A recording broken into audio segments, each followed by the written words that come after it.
Football League Show.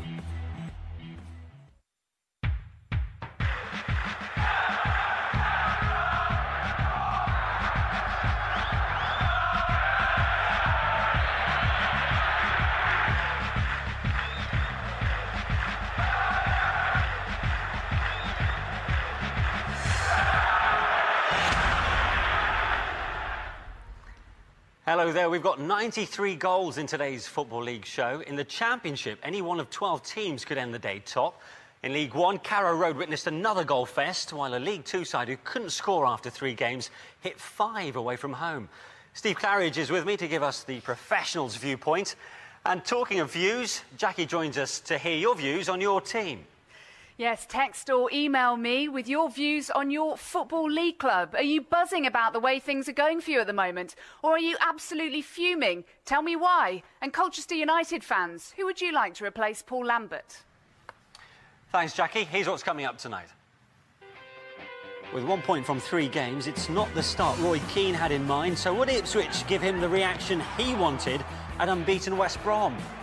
Keith Tracy's goal on Tuesday meant Sheffield United also remain unbeaten, but would Reading finally find some form and offer a tougher test? 2 weeks ago, Paul Lambert stood here in the away dugout as his Colchester team hammered Norwich 7-1. Today, he stood here as the new Norwich manager. I'm Mark Clemmit and I've been spending the day at Carrow Road to see how he got on. Well, they're the bookies' favourites for promotion, and West Brom certainly were looking towards another good start this season, of course. West Brom unbeaten, but the same can't be said for Roy Keane's Ipswich. No win in 3, optimism at Portman Road beginning to evaporate for the teams. Well, Robert Corran was recalled to the Baggies starting lineup. He replaces the suspended Graham Dorrans in central midfield. Keane made 4 changes to the side that went down 3-1 at home to Crystal Palace in midweek. Alistair Mann describes the action.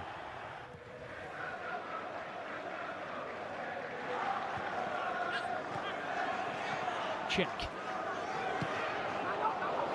Ambitious effort. That was actually a shot on goal. It was nothing like. Brunt with the ball in. Real opening. Good save. Terrific save to deny Corran, who was on his knees as he headed it. Richard Wright clawing it away. Brunt will take the corner. Aimed toward Olsen, off the line. David Wright with a clearance. Ipswich escape, but only just a Malumbu. They only survive for a matter of seconds, and the man brought in as a defensive midfielder gets his first goal for West Bromwich Albion. Off the line by Wright, struck through a crowd of players by Malumbu. And West Bromwich Albion, who've threatened already, are a goal to the good.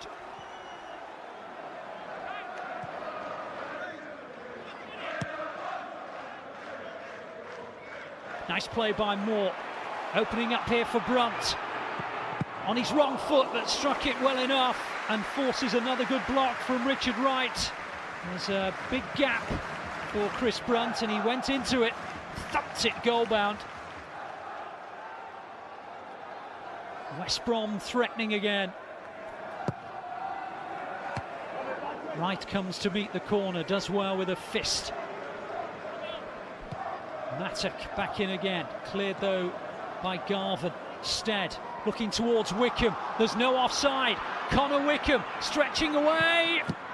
Good save by Scott Carson. The confidence to go at goal from a 16-year-old with goals already to his name, albeit in the Carling Cup this season.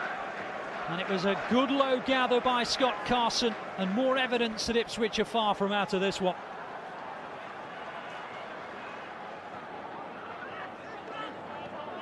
Just bounces off Garvin and reaches Corran. A mistake by Garvin, and West Brom stretching Ipswich again. Luke Moore with a shot, great save. Corran, brilliant save by Wright. Absolutely magnificent double save. The flag was up actually. I don't know if it was the first or second chance. I'm not sure it would have counted anyway. But a brilliant double save by Richard Wright. The first to deny Luke Moore was surely there was no offside there. The flag actually goes up against Corran, not that Wright knew, and that was brilliant goalkeeping. Richard Wright, 31 years of age and still at his very best.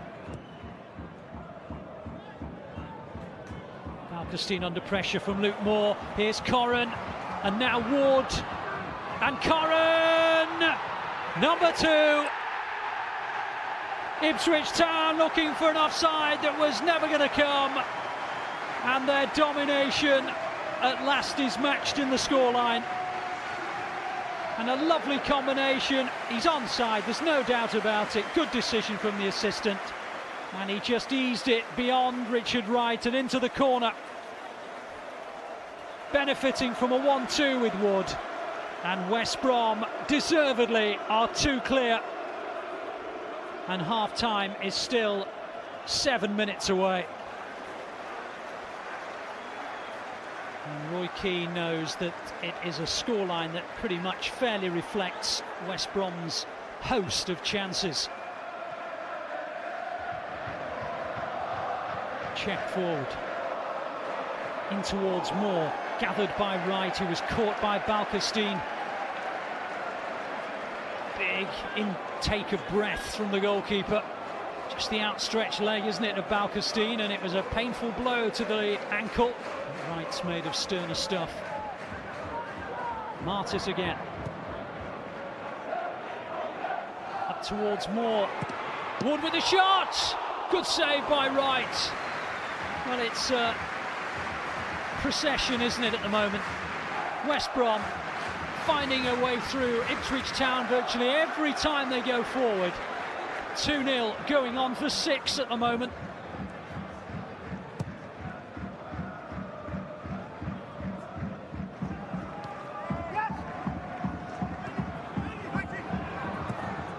It's a good ball in, and a real opportunity. Quinn and Trotter blocked by Carson, and away just about by West Brom. Back in by Smith. Well, the danger goes eventually, but Scott Carson called into action. It was a really dangerous ball in. Really good block by Carson, not once but twice. Really dangerous ball in. Quinn with the first attempt, Trotter with the second, Carson in the way of both. Corran. Valkestein in quickly. Corran has stayed down. Walters with a shot. Carson with a save. Good effort. Smart save. West Brom were down to 10 just for a second. Corran on the floor, and Walters went for goal.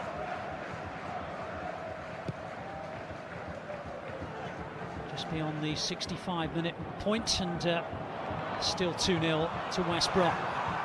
But it could be 3, and would have been but for Richard Wright. It was almost too easy for West Brom there. A little 1-2. Jerome Thomas was through, and Richard Wright smothered it. Here's Cummings. He's done well. Was he caught by Smith? Penalty.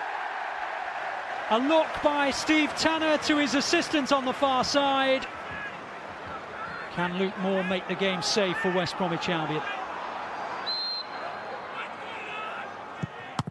And Wright saves again, and it's cleared. What an inspirational afternoon Richard Wright is having. Well, how many times has Richard Wright rescued Ipswich today? They may be trailing 2-0, but it could be 7, 8, even 9.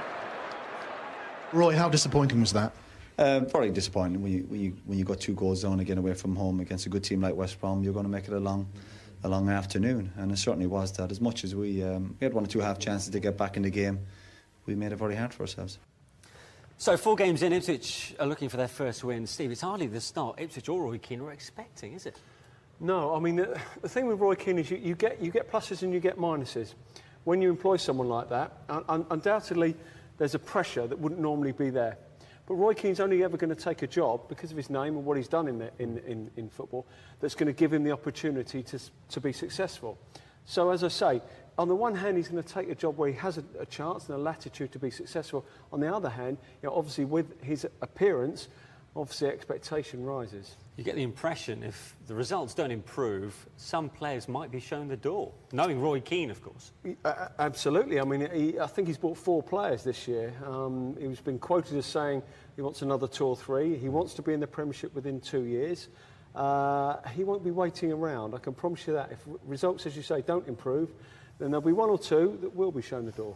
You could tell it was going to be one of those days for Ipswich, couldn't you, in that second half, when even taking a corner kick was proving problematic. Yeah, I mean, you'd like to say he rehearsed it, but I mean, that's if you're 2-0 up, it's funny. Obviously, Lee Martin doesn't see the funny side of it in that. I'm sure Roy Keane wouldn't have been laughing at the end of that. No, absolutely not. As for West Brom, they've won their last 3 games. They're improving game by game, aren't they? They are. Well, we started off at Newcastle, where you had to say that Newcastle were the better side, but they got a draw. They went to Forest, and Forest, by all accounts, battered them second half, and they were fortunate to come away with a victory. But Peterborough was solid, and today, particularly first half, was very good. Right, here's what happened elsewhere in the Championship, starting with another of the relegated sides, Newcastle, away to Crystal Palace.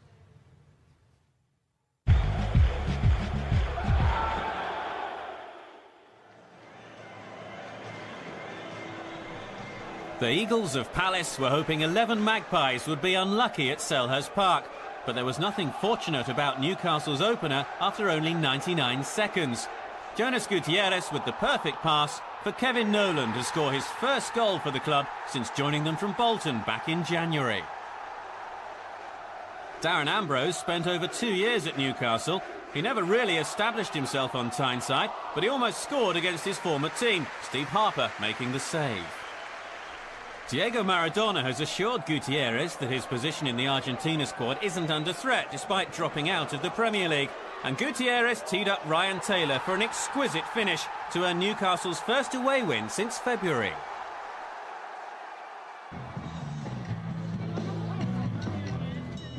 Two consecutive away wins have eased Middlesbrough's worries about adjusting to life in the Championship. Gareth Southgate's team were looking for a first victory at the Riverside when they faced Doncaster Rovers. But the home team suffered a blow early on when Marvin Emnis went off with a head injury after just 11 minutes, following that challenge from Neil Sullivan. His replacement was Tunchai, and the Turk, who has been consistently linked with a move away from Teesside, made an almost immediate impression. Borough 1-0 up, Tunchai scoring 6 minutes after coming on. Leroy Lita has proved that he can score goals at this level for Reading, Charlton and Norwich. And Lita got off the mark for his new team to seal a 3rd successive win for Borough, and still no goals conceded.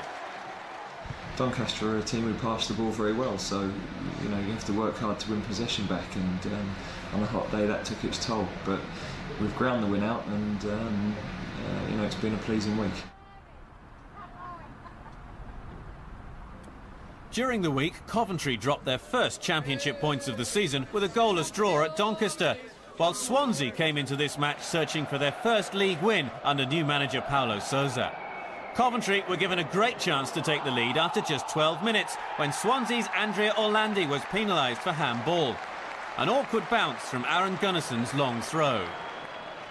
Summer signing from Norwich, Sammy Clingan, must have expected to score his first goal for the Sky Blues. Sadly, he didn't even test Doris de Vries. Swansea's only goal so far had been scored by a defender, Ashley Williams, in the opening day defeat at Leicester. And Williams was quickest to follow up Nathan Dyer's attempt to give Swansea their first win at Coventry for 60 years. Something we deserved, not from today, but also for the last games. It's nice to see once more my team with a lot of spirit, team spirit, with a lot of attitude, because only like that we can put our game, our football in the pitch. We need to be very competitive all the games. We never really created a lot, to be honest with you, like we have been. So that was disappointing, and we were on the back foot for a lot of the game. Peterborough travelled to Preston, having endured a difficult start to life in the Championship. Without a win so far, it's been a difficult time for manager Darren Ferguson, who was charged this week by the FA with improper conduct. The Posh hadn't lost at Deepdale in 33 years, but got off to the worst possible start. Neil Mellor, unmarked, tapping in his 3rd goal in 3 games, just 8 minutes played. Preston's dominant display was tainted by a bad injury to midfielder Barry Nicholson after that challenge for possession with George Boyd. The Scottish midfielder will be out for some time after suffering a broken leg. Preston had scored 9 goals in their previous 3 games, and they were soon 2-0 up when Neil Mellor turned provider for Billy Jones. Preston could have scored a third. A fine passing move really should have been finished by Ross Wallace. Preston's thoughts, though, with the injured Nicholson. For Peterborough, it's the worst start to a league campaign in 37 years.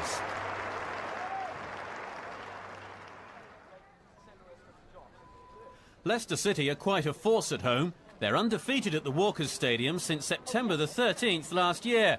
No wonder Filbert is a happy fox. Lloyd Dyer created Leicester's first real chance against struggling Barnsley with a fine solo run, but couldn't quite hit the target. And it took Leicester until the second half to make the breakthrough. Matty Fryatt claiming his 3rd of the season. He scored 32 in all competitions last season.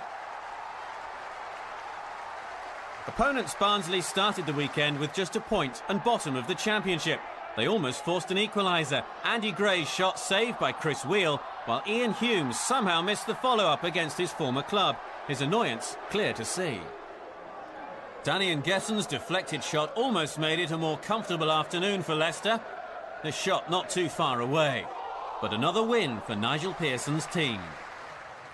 Yeah, so Leicester remain unbeaten. As for the teams that came down, Newcastle, they're adjusting well to life in the Championship, aren't they? They are. What you've got to say is that the big players at Newcastle are playing. Your Amiobi scoring goals. Gutierrez is certainly putting it all in. Nolan's got on the score sheet for the first time. So, yeah, the players that you would have relied on if you were going to do well are performing.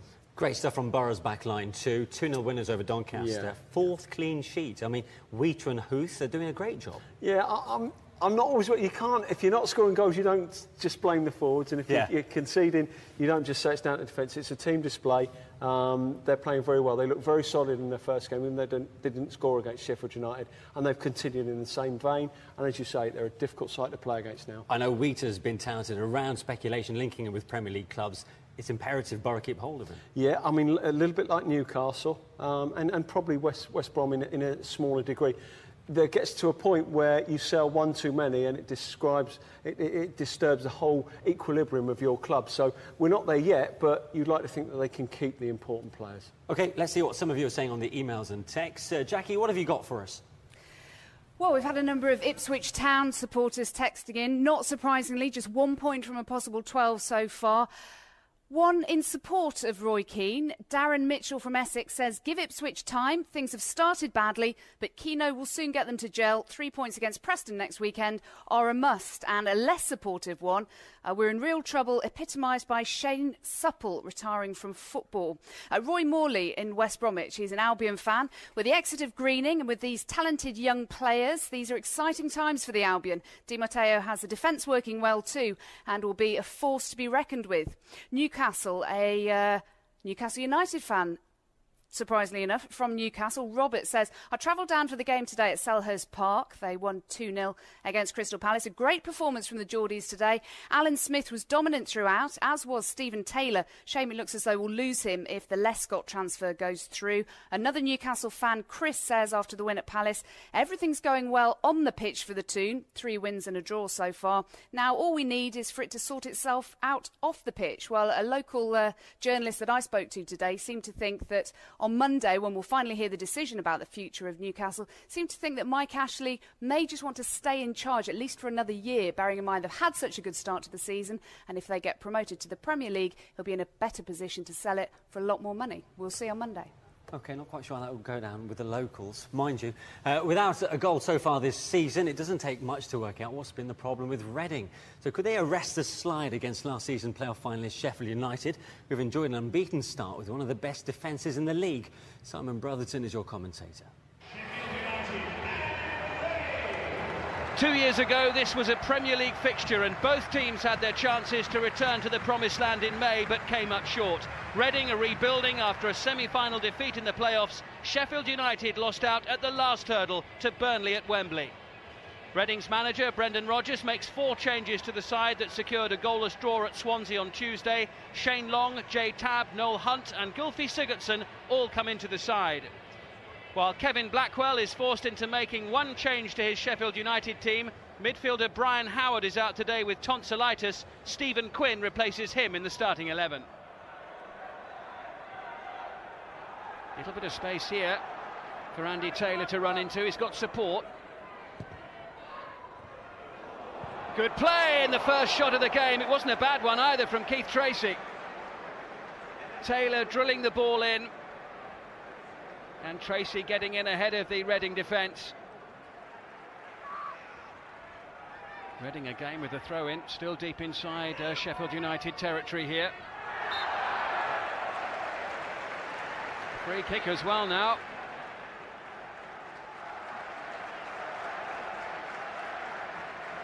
What can Reading create from this opportunity? Oh, and Mills is there, and Mills has scored for Reading. It's their first goal of the season, and Matthew Mills' first goal for his new club. What a start to the match for the home side. Terrific free kick, really good delivery. Mills was there, in between the 2 defenders. No chance for Mark Bunn.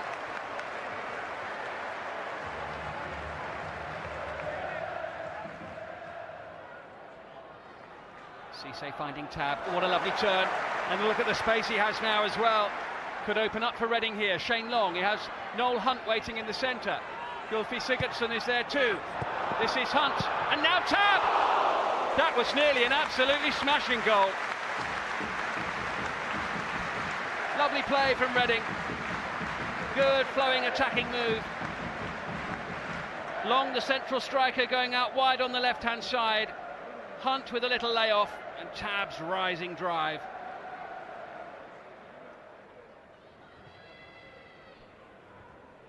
Three and a half minutes remain of the opening 45. Taylor, now Quinn. Ward's ball in, stays in the air for an age.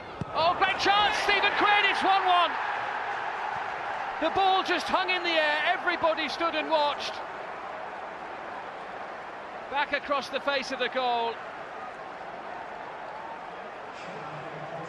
Ched Evans, the player who drills it in, and Quinn getting in front of Karachan, firing into the empty net.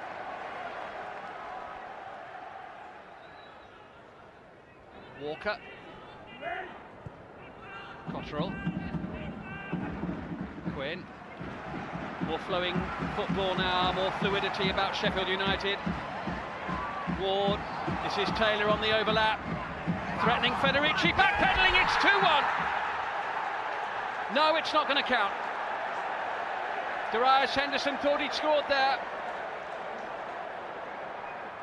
Sheffield United having an effort ruled out. Henderson wants to know why. Let's have a look at it once again. Cross there from Andy Taylor towards the far post. Henderson, adjudged to have climbed on the defender in the view of the officials.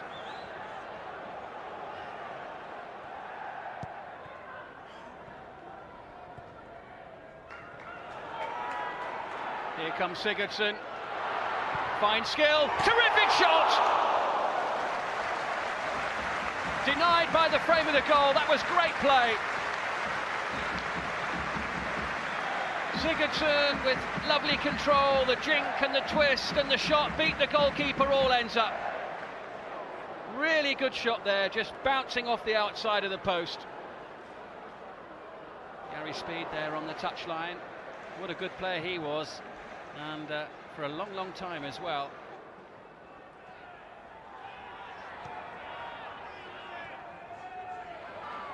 Here comes Sheffield United once more, oh, and it's a goal!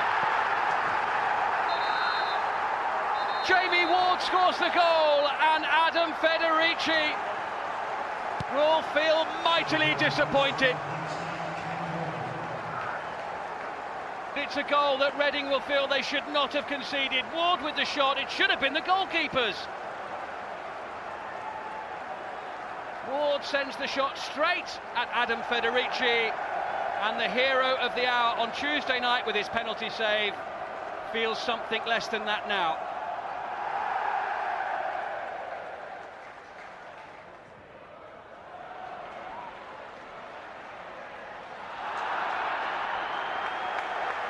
Free kick for the challenge coming in on Davis. Given against Jamie Ward, the scorer of the second goal.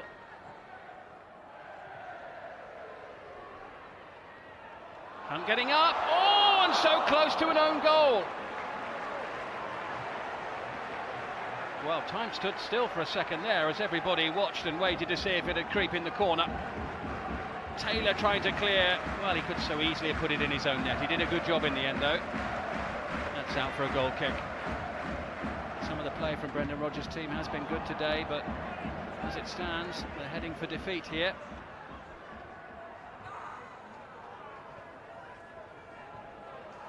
Good play here.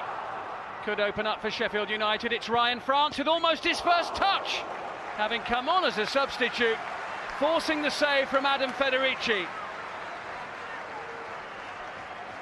France with lots of room, getting the shot away, but put behind for a corner. Cottrell's corner, Morgan's header, Reading's goal kick. Seconds ticking away now.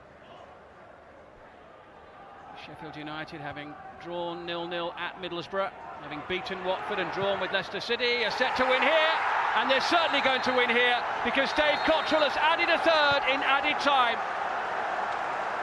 3 goals and 3 points for Sheffield United.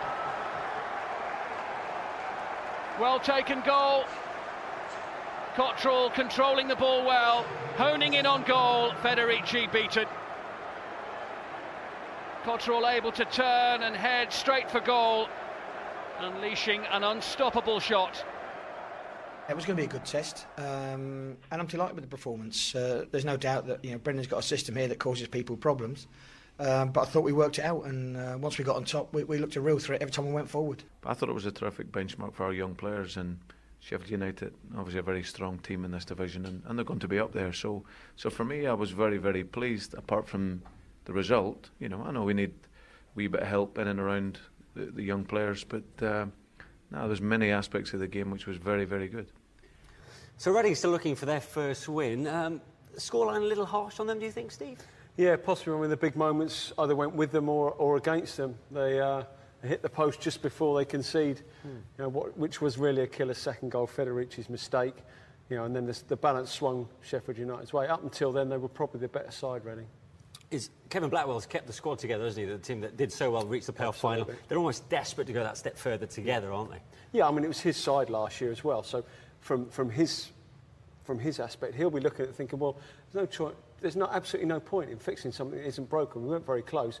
I've got to add 1 or 2. Ched Evans for £3 million. So they're obviously punching their weight in the transfer market. That little bit of quality. I know why we fell short last year. If I can address that problem, who knows, we might go one better. You quite enjoyed the equalising goal, didn't you, from Sheffield United? With Stephen Quinn. Yes. No, because this could have gone anywhere. Yeah, I mean, a lot of people will say, well, this is just a tap-in. It wasn't a simple tap-in. This is bouncing. Ched Evans knocks it across. Now, he has to concentrate on that ball. Now, you see an open goal. You see a goalkeeper flashing in across your vision as you strike the ball. It's easy to take your eye off the ball, but he doesn't. You see here, Ched Evans just smashes this across. It's low and hard. It's bouncing. How many times will somebody be at a game today and a chance like that would have gone begging? It would have been miscontrolled, it would have been sailed over, it would have been hit wide simply because the player has taken his eye off the ball. Stephen Quinn doesn't. He keeps his eye on the ball. It's a good finish. As for Reading, 1 goal in 4 games. They need a goal scorer, don't they? They do. You would like to think there's a little bit of money to spend with the transfer market. They've brought in some money in the parachute payment. Tommy Smith, perhaps? Quite possibly. He can't hang his hat on Tommy Smith because I'm not sure whether Watford want to let him go. But it's important that he gets the right one because we've seen it time and time again. You have to have a cutting edge if you want to be successful in that league. Right, well, we'll have more from the Championship in a moment. But first, it's been quite a fortnight for Norwich fans. Hammered, of course, for 7 by Paul Lambert's Colchester 2 weeks ago before appointing the Scot as their new manager. Here's Mark Clemmit. A fortnight ago, Norwich City fans hit rock bottom. Paul Lambert's Colchester inflicted the worst home defeat in the club's history. He was even involved in containing fan protests that eventually contributed to Norwich manager Brian Gunn's dismissal. Now his challenge as Gunn's replacement is to repair the damage. Paul, can you quite believe the sequence of events? No, not really. If you told me a fortnight ago this was going to happen, you'd have thought it was a bit surreal, but here we are, and it's an absolute privilege to be here. I'm curious as to where Delia is in all of this, because she's keeping a bit of a low profile. I mean, as opposed to her, Brian Gunn would be almost one of the family. His mark is all over the stadium. Well, to her and to the rest of the Norwich City support, and Delia is first and foremost a Norwich City fan. Brian is and always will be a part of the family. Delia, I'm sure, is upset that it's turned out in the way that it has, but the decision that we took to move the club forward was a unanimous board decision. Can you make a lot of impact over a couple of days that you've had? I mean, you changed a lot, or is it just tinkering really that goes on in that amount of time? If we win, I'll say yeah, and if we don't, I'll say I'll need time. So, listen, all we can do is try and see the lads. I say I don't know much about the lads. I've only seen them for the last couple of days, and but they've been buoyant, and we'll try and get this place going. We are blessed with some of the finest supporters in the land, and they'll be here and there, thousands to support the club today, despite the difficulties of the last 2 weeks. They deserve much better fare from their football club than they've been served over the last 4 years. What on earth have you made of the last few weeks? What have I made of it? That's a bit of a pig's ear, really, isn't it? Yeah, rubbish. On the ball, City! You feel a bit of sympathy for Brian Gunn? Yeah, I do, yeah. He's a legend at this club, and I think it's a bit mean. Come on, Norwich! The weight of expectation is quite large to manage this club. It's going to be very difficult for him, I think. Now, hopefully they have a new start, because I'm here now. I can visit Norwich for 2-3 times in a season, so I hope that I'm part of the new start today. A rousing reception for Paul Lambert, who watched Tuesday's defeat at Brentford and clearly saw the need for change. 6 new faces in the starting lineup against Wycombe, and one of them, Simon Lappin, set up the opener for Grant Holt. His 4th of the season, and a great way to welcome the new boss. Corey Smith's selection was another tactical triumph. The 18-year-old now boasts his first senior goal, and he won't score many better. "We want 7" was the chant that rang round Carrow Road after that, and by the 35th minute, the fans were starting to think it might even happen. Jonot Semabor stretched the advantage, his first goal since March last year. So going forwards, it all looked good for Lambert, but what about that leaky defence? Jens Bertal Asku's misjudgment led in John Paul Pittman to remind the home crowd there's still work to be done. And just seconds after the break, which presumably included a few choice words from Peter Taylor, Wycombe had Norwich really worried. More defensive confusion, and Matt Harrold capitalised. The Canaries' response would be key, and this time they didn't crumble. Asku's header reopened the 2-goal advantage, and they'd only played 4 minutes of the second half. Many Norwich fans were unhappy at Brian Gunn's dismissal so early in the season, but on this evidence Lambert will be a popular acquisition. Wycombe, of course, are one of his former clubs. 2 years ago he led Wanderers to a League Cup semi-final. Now he revelled in their downfall. Holt, with a flourish, topped off the success 20 minutes from time. As debuts go, it could hardly have been better for the new manager or the people who appointed him. Chief Executive David McNally stuck his neck out last week, and it might just pay off.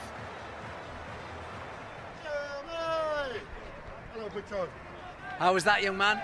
Well, what a change, what a delight. We played our second string there and absolutely walked them off the pitch.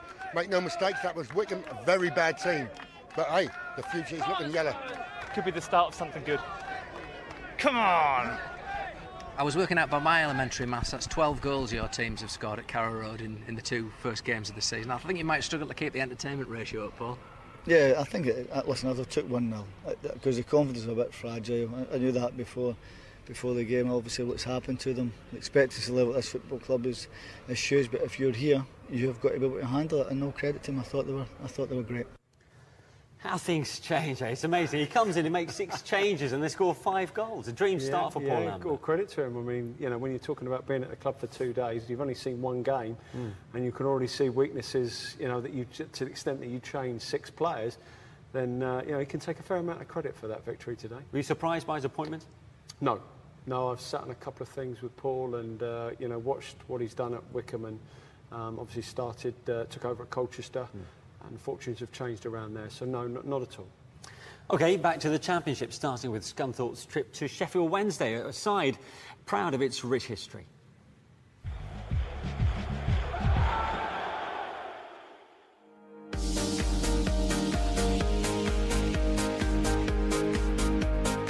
The Wednesday, as they were called, until they added the Sheffield bit in 1929, have been in existence since 1867. Their name originates from the day of the week on which they initially played their games.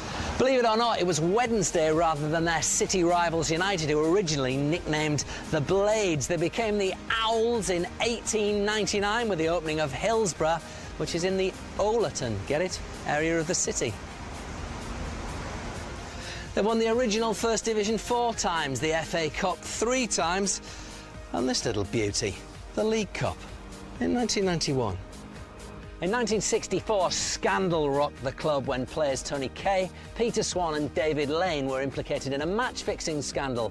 They were sent to prison for 4 months and banned from football for life. They hold the record for the fastest ever shot in English football, a David Hurst 114 mph thunderbolt in 1996, and the fastest ever sending off, Kevin Pressman trudging off with his tail between his legs in 2000 after just 13 seconds of one match.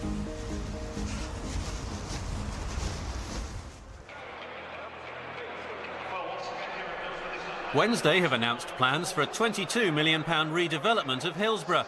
But without a win so far this season, there hasn't been too much for Owls fans to shout about on the pitch. Manager Brian Laws saw encouraging signs in his side's midweek defeat to Newcastle, and it was his team who started the brightest, Richard Wood heading Wednesday into the lead after just 6 minutes. Luke Varney rejoined the Owls on loan from Derby in the week and made an impressive return, here setting up the Owls' second. Jermaine Johnson smashing home his 4th goal in 5 games. The Iron have conceded 8 goals in their last 3 matches, and it was easy to see why. Only a heroic bit of defending from Rob Jones stopped the Owls extending their lead. It came at a cost, though. The former Hibernian defender could play no further part. Last season's top scorer Marcus Tudgay has yet to find the form that saw him score 14 goals last season.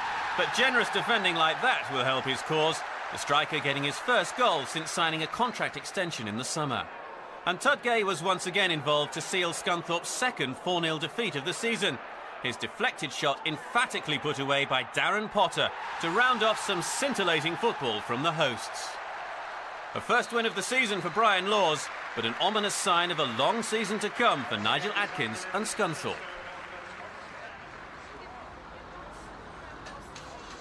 Watford won 4-2 at Nottingham Forest during the week, a result that underlined the importance of Tommy Smith, who was one of the scorers.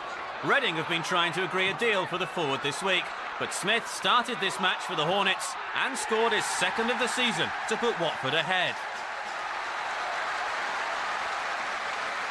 Blackpool had drawn each of their 3 league games before this one, and they drew level after the break. Alex Baptiste with the header that goalkeeper Scott Loach couldn't quite keep out. Smith was showing none of the signs of a player angling for a move.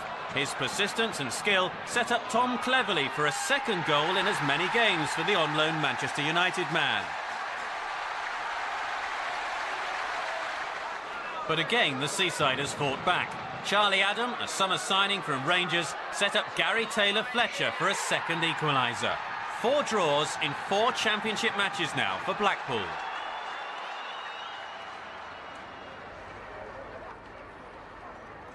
Plymouth arrived at Pride Park to face a Derby side who have made a steady start to the new season under manager Nigel Clough.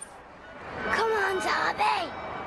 Plymouth hadn't won in their last 6 visits to Derby, but manager Paul Sturrock believes his side will benefit by playing away from the pressures of home park this season. And it certainly seemed that way early on when Jake Buxton brought down Alan Judge in the area. Judge on loan from Blackburn, giving the Pilgrims a 17th minute lead. Derby now haven't kept consecutive clean sheets since February 2007. Steve Davis was back from injury to lead the Derby attack. The striker was denied a goal on his return by the agility of Roman Lario, but the keeper could do nothing about the follow-up. Jake Buxton making amends for his earlier defensive mistake. The Rams were creating the better chances. Miles Addison denied by Carl Duguid. The score's level at half-time. Plymouth was still dangerous on the counter-attack, and they should have sent the Green Army home happy. With just a minute left, Alan Judge was guilty of a miss that would prove costly. For just moments later, Miles Addison headed in the winner for Derby. A 100% start at Pride Park for Nigel Clough, and a match that reminded him of their opener just 2 weeks ago.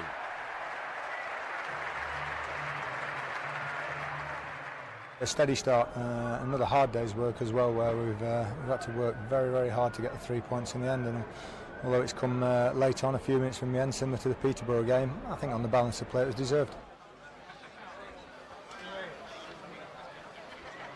The early season signs haven't been all that encouraging for both these teams so far. Queen's Park Rangers and Nottingham Forest have yet to roar into life. Forest manager Billy Davis made 5 changes to the team that lost 4-2 to Watford and left former QPR forward Dexter Blackstock on the bench. Forest were denied the lead by a fine double save from Radek Cherny. Majowski and Garner both left frustrated, while David McGoldrick wasn't able to make Forest's early dominance count. Queen's Park Rangers took the lead with a marvellous goal.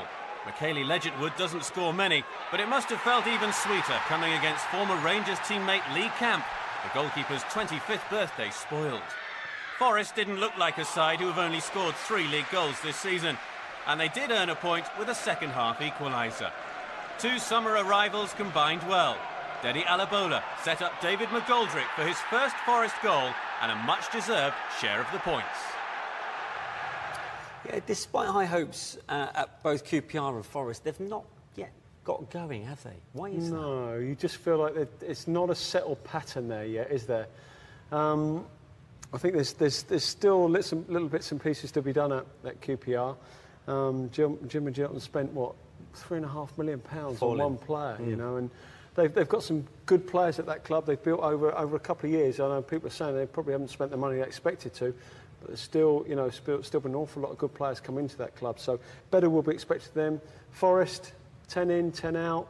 I mean, that's a lot of players. Yeah, whether or not they're still settling in, I don't know. They've had some good performances and some very average ones. So, he'd still be. It's almost a fact-finding mission at this stage for Billy Davis. Do you subscribe to the view with so many incomings, it's hard for the players to gel together? No, I'm not entirely convinced by that argument, simply because if you have a right back and you put him in as a right back, then he should know how to play that game. And if you're changing systems and you're playing people out of position, then yes, they will take time to gel and they will take time to find their feet. If you play them in the right position, they're comfortable in the environment they're playing in, then you should have no problems. Interesting what we were saying about Tommy Smith a little earlier, obviously subject to a bid from Reading, but he's shown to Watford how valuable he is. Yeah, I mean, it's all what you see is what you get. It's typical of a quality player. He doesn't take his eye off the ball. He's instrumental in obviously making one. He scores another. You can fully understand why they're very, very reluctant to let him go. For me, he's their standout. OK, let's find out if Watford fans have been emailing or texting through. Jacqui, what have you got for us? Well, we've got a Reading fan who's very keen to sign Tommy Smith. Thomas in Didcot. Reading, of course, 2 points from 4 games, lost 3-1 at home to Sheffield United today. So disappointed with Reading today. What the manager and the chairman need to do is get Tommy Smith, and quickly.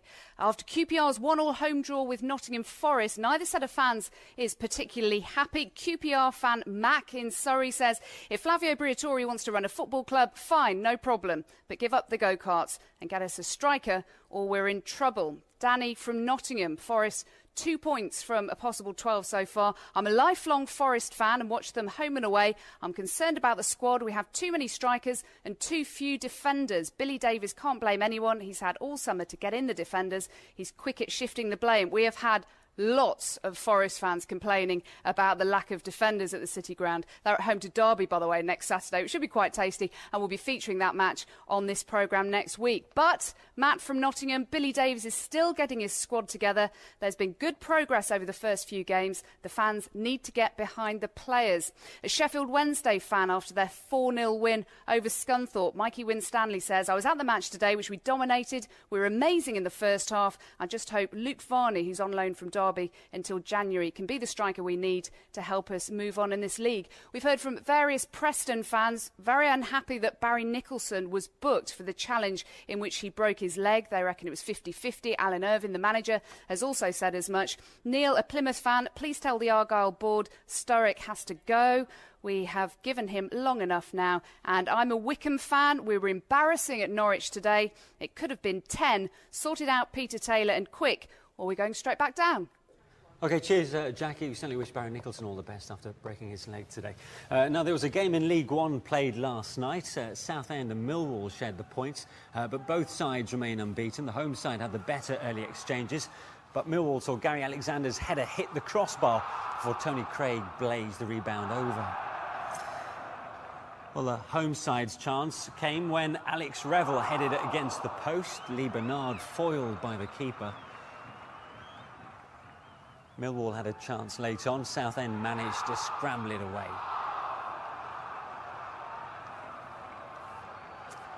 Now, Colchester, Charlton and Leeds are the three form teams in League One. Here's how they fared today.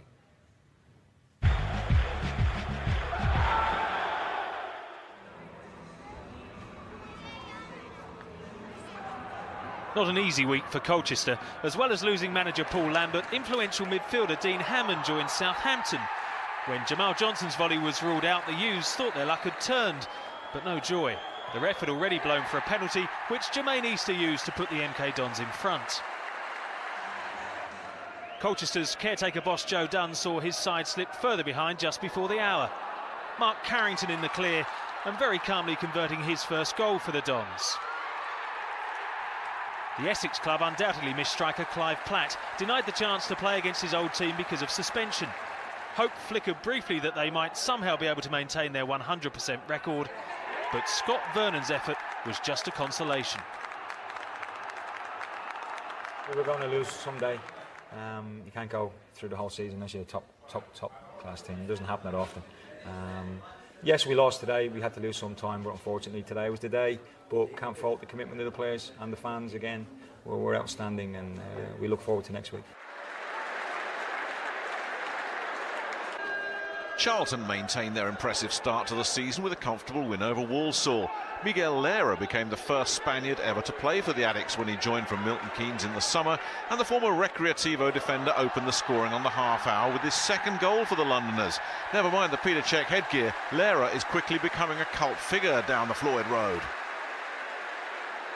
The home side made it 2 with 18 minutes left, and it was a special moment for 19-year-old substitute Scott Wagstaff. The academy product had been on the pitch a matter of minutes before converting his first senior goal, a moment he'll never forget. Walsall's best chance came late on when Sam Parkin hit the upright, Lera coming to the rescue with a clearing header. 4 wins in a row for Charlton, who've put the pain of last season's relegation firmly behind them.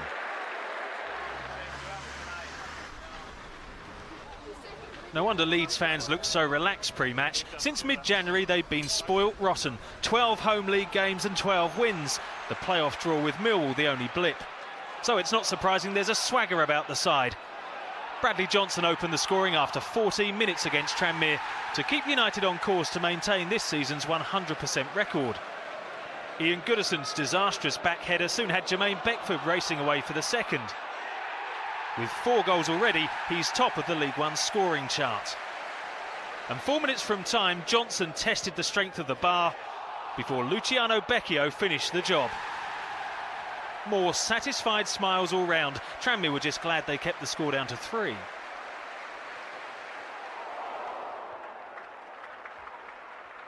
Free-scoring, big-spending Huddersfield had some of the early season swagger knocked out of them by Bristol Rovers, who are quietly catching the eye. The home side should have gone in front when Chris Lyons was brought down by Alex Smithies, but the keeper made amends by saving Darryl Duffy's less than stellar effort. Town boss Lee Clark admitted his side was second best in this one, but it took until the 84th minute before Rovers finally made the breakthrough. Andy Butler's handball gave the Pirates a second penalty, and Jeff Hughes showed how it should be done. 4 wins in a row this for Rovers, and 4th in the table too.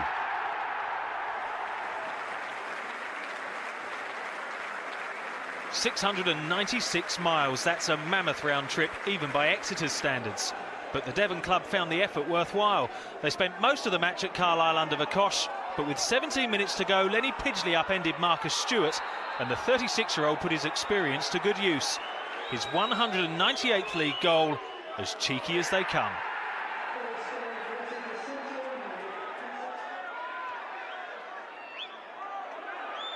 Since beating Swindon 5-0 on opening day, Gillingham's league form has declined. This was their 3rd defeat in a row, although Simeon Jackson went close. Pool's manager Chris Turner says James Brown, who's returning from a serious knee injury, isn't totally fit yet. Goodness only knows what he'll do when he's fully healthy. That 65th minute beauty, a worthy match winner. Good enough for Hartlepool's first league victory of the campaign.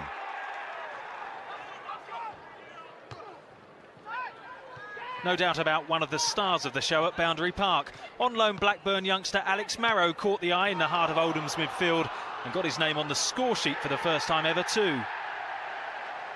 It stayed 1-0 until a frantic final 7 minutes. John Paul McGovern's peach of a free kick pulled Swindon level, and they probably have been happy with that. But Latics defender Ruben Hazel suffered huge embarrassment 2 minutes into stoppage time, putting a second on a plate for Billy Painter.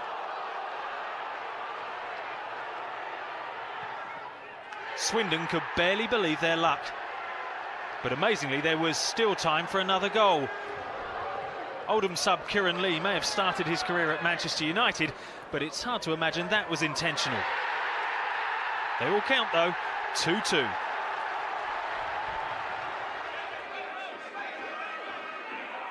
A 6-goal thriller at Hewish Park, where home fans are becoming used to goals and plenty of them. But it was Leyton Orient who opened the scoring. Scott McLeish on target after only 5 minutes. But when Charlie Daniels brought down Jonathan Obika a few minutes later, Gavin Tomlin made no mistake, his second from the penalty spot this season. Obika is on loan from Tottenham Hotspur, and he's proving a real handful at this level. Having won the penalty, he followed up with a goal for himself 5 minutes before half-time. But Orient have a Tottenham loan player of their own, and Andros Townsend can lay claim to the goal of the match with a run and finish that might tempt Harry Redknapp to press the recall button. The goals kept on coming in the second half too. Former Huddersfield man Danny Schofield restored Yeovil's lead 6 minutes after the break with this curler. But just past the hour mark, Ryan Jarvis came off the bench to put the O's back on level terms. Great entertainment all round, and the result probably just about right.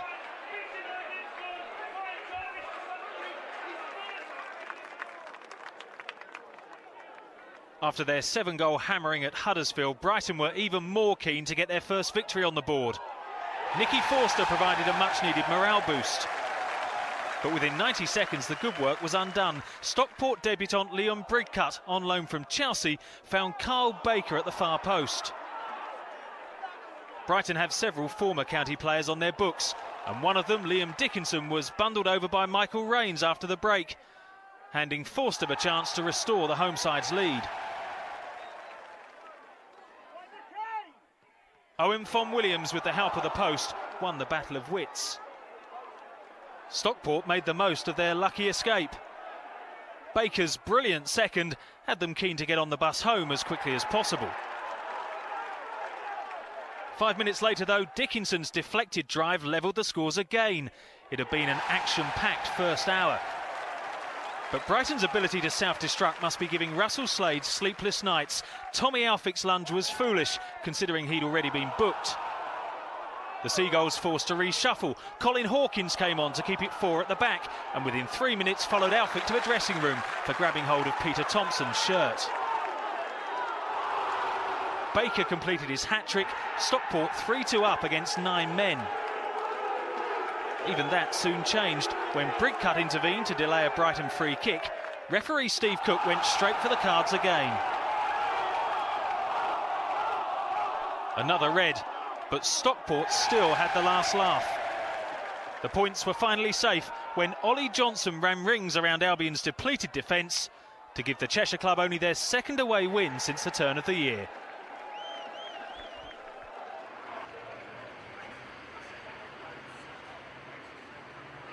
Southampton's glory days of Ted Bates and regular top-flight football seem a lifetime ago, but their fans keep the faith even if life in League One hasn't exactly started with a bang. A first league victory beckoned when Ricky Lambert headed across goal for Dan Harding to break the deadlock against Brentford on 73 minutes. But the Bees maintained their unbeaten start to the campaign courtesy of Ryan Dixon, whose surging run resulted in an equaliser headed in at the far post by substitute Cleveland Taylor.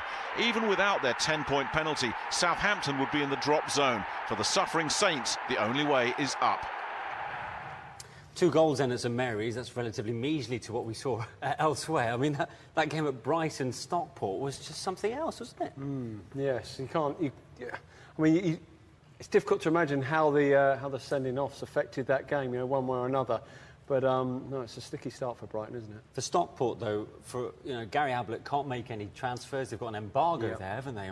But to get a hat-trick from Carl Baker, that's a sensational performance. Yeah, he's a good little find, isn't he? And they don't win too many away, Stockport. It's been a tough, last 18 months for them. But they can take great pride in that victory, and hopefully the only way is up for them now. As for Bristol Rovers, 4 wins in a row now for them, for Paul Trollope's men. I mean, who needs Ricky Lambert? Well, I mean... they're certainly doing well without him, aren't they? It's funny because it can either work in one way, it can either work against you, or in a way it can work for you. It can bring people closer together. They look very much a unit. Everybody seems to be sharing the workload. So, so far so good for them, but it remains to be seen how they cope in the long run without him. Yeah, and it's good to see Exeter notch up a victory against Carlisle. It'll be a long trip back home for their fans. What, 700 round trip? Just under 7 miles. It's a lot better when you win, I can promise you that now. Yeah, well done, Paul Tisdale. OK, let's find out what League One fans are saying on the emails and texts. Jacqui, what are they saying? Well, they're mainly Leeds United supporters. Just like last week, we've had hundreds of texts and emails from Leeds supporters. Chris from Leeds, if Leeds can keep the Vultures away from Beckford and Becchio, they will walk it this season. And Mickey Doyle, who's on loan from Coventry, has been a great signing. Tracy Gosling from Leeds, who needs Delph, who's gone to Aston Villa. If we can keep Beckford, there'll be no stopping us. Come on, Leeds, we'll soon be back where we belong. If we keep Beckford, Becchio and Snodgrass, who is being tipped for a Scotland call-up, hearing great things about Robert Snodgrass. Grayson is the man to take us forward. That's from Stuart. From Roop, a Gills fan, after their 1-0 home defeat by Hartlepool today, Mark Stimpson replaced goalkeeper Alan Julian with Simon Royce in a tactical substitution at half-time, despite the score being 0-0. Although the Gills went on to lose 1-0, I think it was a correct decision. Royce commands a defence more. Is this the first tactical goalkeeping substitution of the season? Now, I asked for your thoughts on Colchester, who should be their new manager, replacing Paul Lambert. Bill in Colchester says, I think that Brian Gunn should get the new manager's job. Duncan in Colchester said he'd like to see Alan Kirbishley. Now, some of the names being touted around for interviews are Paul Buckle, who's done a great job with Torquay United, Julian Dix, coming from non-league, Kit Simons, and even Steve Coppell. That'd be an interesting one. We shall see. I thought you were going to say Steve Claridge for a second. Thanks, Jacqui. Now to the big game in League Two. Leaders Dagenham and Redbridge, who fired 5 past Shrewsbury on Tuesday, took on Moneybags Notts County, aiming to bounce back, of course, from their midweek defeat at Chesterfield. Reporting Dave Beckett. Even the inscrutable Sven might have been roused by the pairing of two teams who'd already netted 22 goals between them this season, a prospect to savour. It was County who seized control in the space of 2 minutes before half-time. Lee Hughes dancing that familiar jig after his 4th of the season. Before another new face at Meadow Lane, Carl Hawley announced his arrival with a goal to mark his first start for the Magpies. The fact Dagenham and Redbridge were top going into this match only seemed to spur Notts County on. Hughes involved in the build-up again before Johnny Jackson rammed home the clear message that Meadow Lane will surely be a fortress this season. 2 home wins in 2, 8 goals and none conceded, though Daggers sub Wes Thomas was the width of the post from changing that. Maybe they do need Sol Campbell after all. So the Daggers surrender top spot in League Two. One team hoping to capitalise were unbeaten Cheltenham, who started the day third. Today they welcome Bradford, who've made a dreadful start to the season. Well, the game itself was anything but dreadful. Nick Halling now reports. If it was goals you were after, Whaddon Road seemed an unlikely venue. Visiting Bradford City hadn't hit the target all season, but they certainly made up for lost time. Less than 2 minutes had elapsed before the drought was over. James O'Brien with the finish. And that was the start of a frantic goal rush. 2 minutes later, Cheltenham were level. Elvis Hammond somehow bundling in his third goal of the campaign. And there was more to come, plenty more. Gareth Evans embarks on a mazy run, the former Macclesfield man rolling in his first goal for his new side. And if he'd got to the ground 7 minutes late, he'd missed 3 goals. 5 minutes later, he'd missed another one. Cheltenham were level. Defender Michael Townsend heading home David Hutton's free kick. 4 goals in 12 minutes. It seemed everybody wanted to get their name on the score sheet. James Hansen popped up with his first goal in league football to restore the lead on 20 minutes. Back to the other end for the 6th goal of a breathtaking first 45 minutes. Justin Richards with an acrobatic effort. His first goal for Cheltenham. It wouldn't be his last.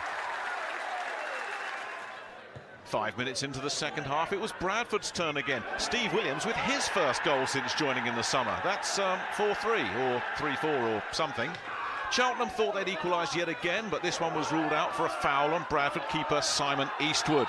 But it wouldn't be long before a Cheltenham player would hit the target. Townsend had already scored at one end, but this own goal would give Bradford City some much-needed daylight and a 5-3 lead, and there were still 20 minutes remaining.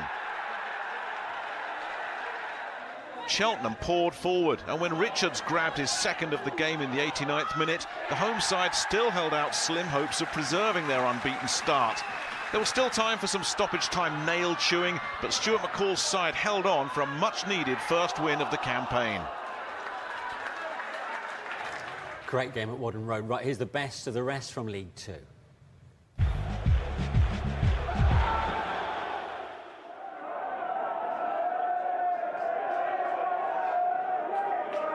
Crewe were chasing a third straight win, but needed keeper Adam Legstins to impress on his league debut, as Darren Dennehy almost put Hereford in front. It was Dennehy's mistake that eventually gave Crewe their breakthrough, a clumsy moment to put Billy Jones on the spot. A fortunate rebound did the rest, keeper Adam Bartlett desperately unlucky. Crewe thought they'd doubled their lead when sub Anthony Alding had the ball in the net. The offside flag forced them to settle for one.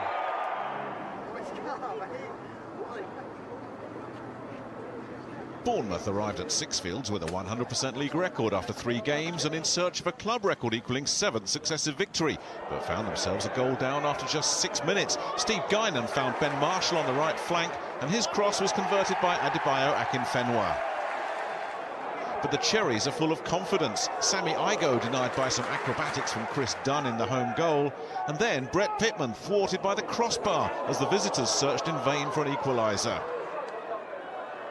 Northampton thought they'd doubled their lead when Guinan's shot was parried by Bournemouth keeper Shwan Jalal, but Billy Mackay's follow-up was ruled out by an offside flag. With 6 minutes left, though, Marshall's tap-in sealed the win, although Northampton manager Stuart Gray might want to keep an eye on some strange goings-on behind his back. I'm delighted with you say you defend from the front, and I just thought, well, after we'd lost Bayo, Steve Guinan and Billy Mackay, they defended from the front. They closed them down and forced errors. And then when they did get it forward, all credit to the back four and the keeper. They caught with it. Take 2.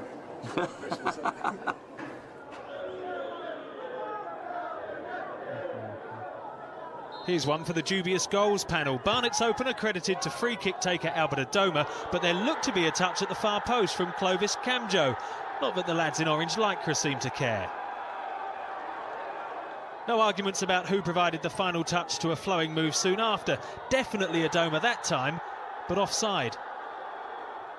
Torquay piled on the second half pressure and weren't far from salvaging a point. Nicky Rowe thwarted by the woodwork.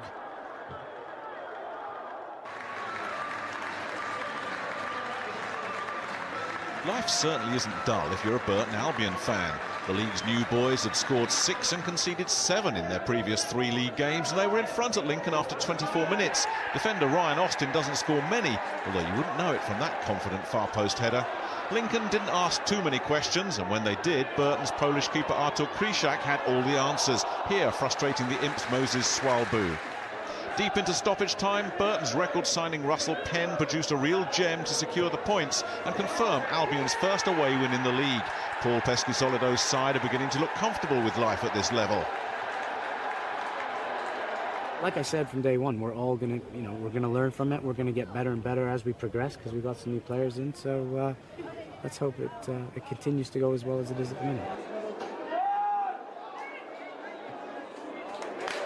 Shrewsbury were looking to bounce back from being thumped 5-0 by Dagenham and Redbridge midweek.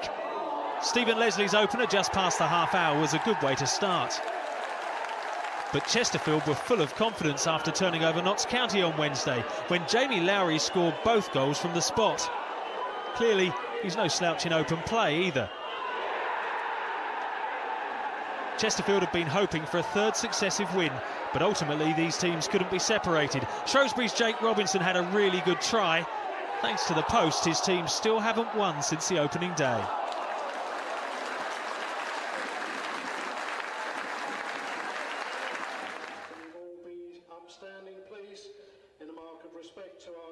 The match began with a minute's silence in memory of Aldershot chairman John McGuinty, who died overnight after a long battle against cancer. The home side were quickly in front. Accrington's defenders went to sleep when it looked like Louis Saw's hopeful cross was going out. They were probably still snoozing when the ball bounced off the crossbar. Scott Donnelly's emphatic finish probably woke them up. The shots doubled their lead on 22 minutes. Kirk Hudson worked his way through on goal. His shot was saved by Alan Martin, but Marvin Morgan was perfectly placed to grab his third of the season.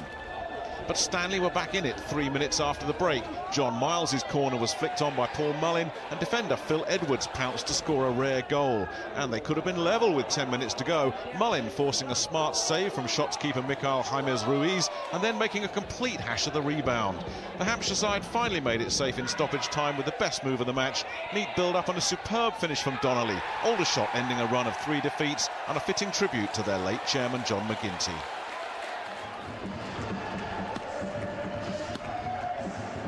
You'd never believe it, but there haven't really been enough fireworks for Morecambe this season. Yet to win a match and off to a bad start against Macclesfield. Matty Tipton, who scored the opener in midweek against Port Vale, repeated the trick. While Morecambe may have problems at the back, they have shown they can score goals, and good ones too. Michael Twiss off the mark for the season.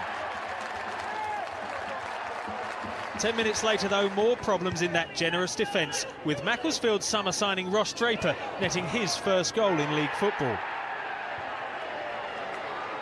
Fortunately for Morecambe, up the other end, a defender did do the business. David Artau rescued a draw 9 minutes from time.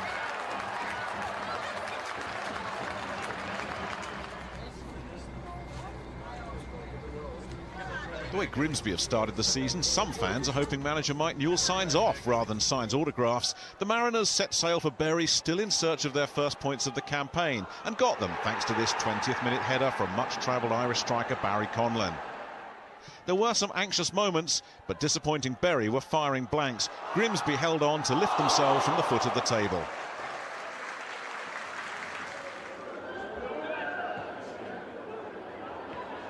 Both Port Vale and Darlington were in search of their first league win of the campaign, and it was the home side who looked most likely to succeed early on. Where would Mickey Adams' team be without Mark Richards, though? They've only scored 4 goals this season, and Richards has got the lot, including the 2 which knocked Sheffield United out of the Carling Cup.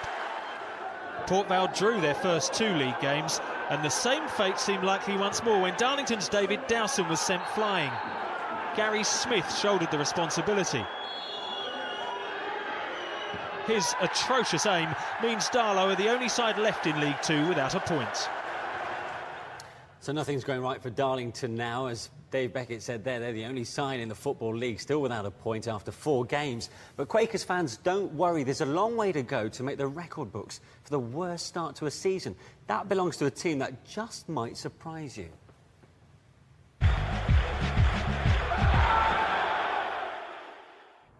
Believe it or not, the worst ever start to a Football League season was made by Manchester United. They lost their first 12 consecutive games of the 1930-31 season and, not surprisingly, went on to be relegated from the original First Division. It would never have happened under Sir Alex. Who would have known it? Did you know that? No, absolutely I didn't think you did. Notts County back to winning ways and in some style against Dagenham and Redbridge. Yes, Ian McParlin, I think, has to take an awful lot of credit there. 3 summer signings, and good signings at that. Hughes and Hawley will provide a stern test for any defence. Johnny Jackson's a good player. Yeah. In a much higher league with Colchester, ex-Tottenham apprentice. So, and obviously Kasper Schmeichel as well. There's a fair amount of quality going in at that club. Just a bit.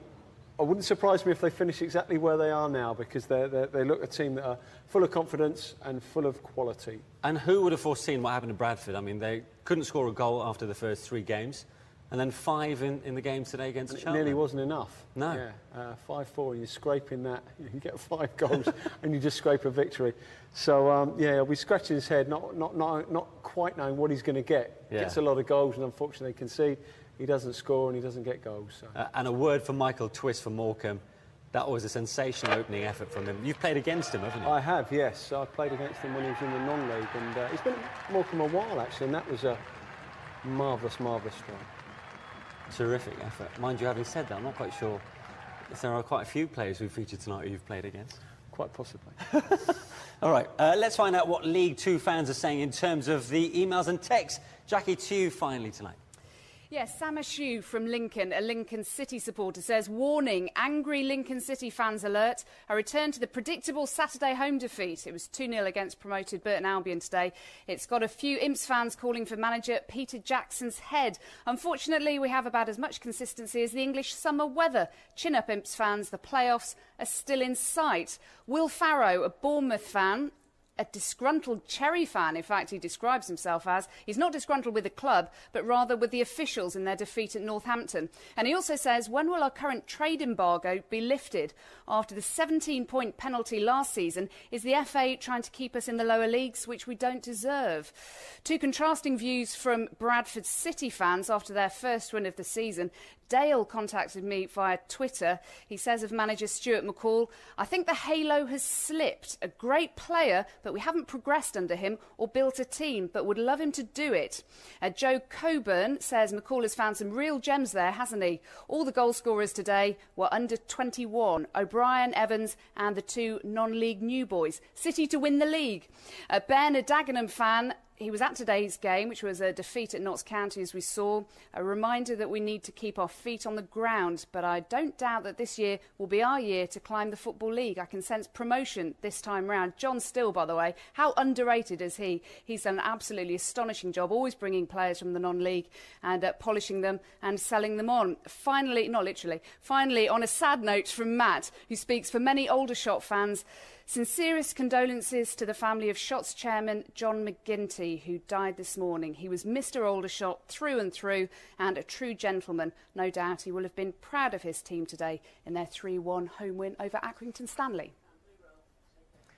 Jacqui, thanks very much. Thank you too at home for all your emails and text messages. Before we go, let's check out the various league tables, starting with the top of League 2 and Notts County's 3-0 win over Dagenham and Redbridge. Means that the Magpies are top of the league with the Daggers second place, and Crewe with their win also on 9 points. Bournemouth, who lost today but sit in 4th. At the bottom of the Football League, and a terrible start for Darlington, the only team in the Football League without a point to their name, so the pressure's beginning to mount slowly on Colin Todd and Dean Windass.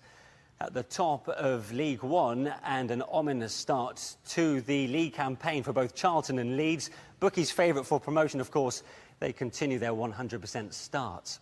At the bottom of League 1, and Southampton are making hard work of that 10-point penalty.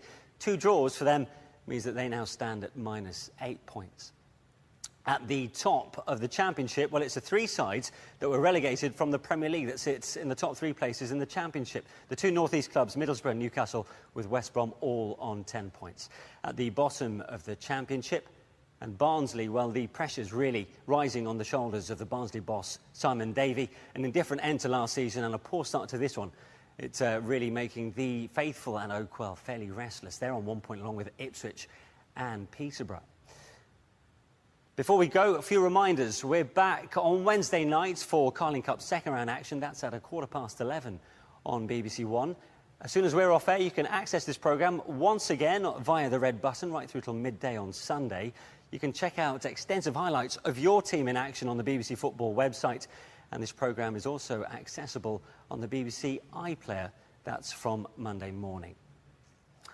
Don't forget to Match of the Day 2 tomorrow night, BBC 2 at 10:15. My thanks to Steve. Great to have you here tonight, Steve. And thanks to Jacqui as well. See you on Wednesday night. From all of us, good night.